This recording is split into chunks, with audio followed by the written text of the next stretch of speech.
Le Tomahawk, un Graal pour Volodymyr Zelensky, vous l'aurez compris, mais pourquoi donc? Eh bien, on va vous l'expliquer avec Florent Krepsek. Bonsoir Florent. Bonsoir Estelle. Alors déjà, qu'est-ce que c'est qu'un Tomahawk? Eh bien le Tomahawk, vous l'avez compris Estelle, c'est un missile de longue portée, le plus perfectionné à l'heure actuelle. Le prix à l'unité, près de 2 millions de dollars. Nous allons le voir à l'œuvre, ce Tomahawk. Cet engin mesure 6 mètres de long, il pèse près de 1,5 tonnes. Il est conçu pour voler à basse altitude en épousant les reliefs du terrain, donc difficilement détectable. D'autant qu'il est rapide, il atteint la vitesse du son. Nous avons également la possibilité de le suivre à distance, ce Tomahawk, de calculer ses trajectoires.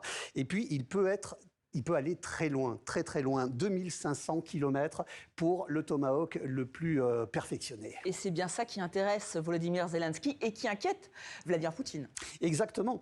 Et on va regarder une carte pour bien se figurer ce que représentent ces 2500 km à l'intérieur du territoire russe. Si l'armée ukrainienne venait à positionner un lanceur dans l'est de son territoire, eh bien, les Tomahawks seraient capables d'atteindre en Russie les montagnes de l'Oural. Nous sommes pratiquement aux portes de l'Asie.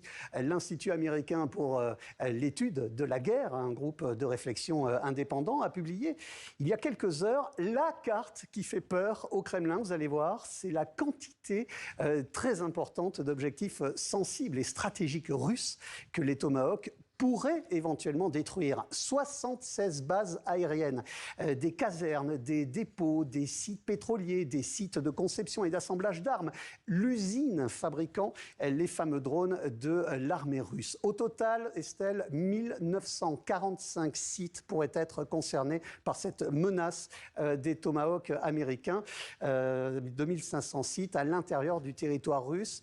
On comprend pourquoi Vladimir Poutine a décroché son téléphone et a appelé son homologue américain.